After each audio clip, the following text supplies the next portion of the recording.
ರಾಮದುರ್ಗದಲ್ಲಿ November 15ರಂದು ವಿದ್ಯುತ್ ವ್ಯತ್ಯಯ. ರಾಮದುರ್ಗ ಹೆಸ್ಕಾಂ ವಿಭಾಗದ ವ್ಯಾಪ್ತಿಗೆ ಒಳಪಡುವ ಹಲವು ಗ್ರಾಮಗಳಲ್ಲಿ ನವೆಂಬರ್ 15, 2025 ಶನಿವಾರರಂದು ಬೆಳಗ್ಗೆ 9 ಗಂಟೆಯಿಂದ ಸಂಜೆ 5 ಗಂಟೆಯವರೆಗೆ ವಿದ್ಯುತ್ ಪೂರೈಕೆಯಲ್ಲಿ ವ್ಯತ್ಯಯ ಉಂಟಾಗಲಿದೆ ಎಂದು ಹೆಸ್ಕಾಂ ಕಾರ್ಯ ಮತ್ತು ಪಾಲನೆ ವಿಭಾಗದ ಕಾರ್ಯನಿರ್ವಾಹಕ ಇಂಜಿನಿಯರ್ ಪ್ರಕಟಿಸಿದ್ದಾರೆ.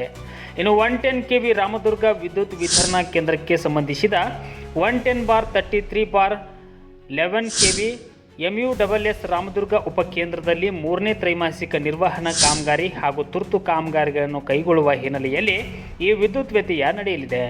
ಇನ್ನು ವಿದ್ಯುತ್ ವ್ಯತ್ಯಯದಿಂದ F1 ಸಲಾಪುರ್, F2 ಮುದೇನೂರ್, F3 ಸುನ್ನಾಳ್, F4 ಗೊಣಗನೂರ್, F6 ಓಬಳಾಪುರ್, NGY, F7 Halagatti, F8 ರಂಗಲಕೊಪ್ಪ, F9 ನೇಕಾರಪೇಟೆ, F10 Ramdurg, F11 Kolachi, F12 ಮಾಗನೂರ, F13 ಚಿಲುಮೂರ ಹಾಗೂ 33 ಕೆವಿ EID ಪ್ಯಾರಿಸ್ ಸುಗರ್ ಫೀಡರ್ಗಳಿಗೆ ಸೇರಿದ ಗ್ರಾಮಗಳ ಗ್ರಾಹಕರು ವಿದ್ಯುತ್ ವ್ಯತ್ಯಯವನ್ನು ಅನುಭವಿಸಲಿದ್ದಾರೆ.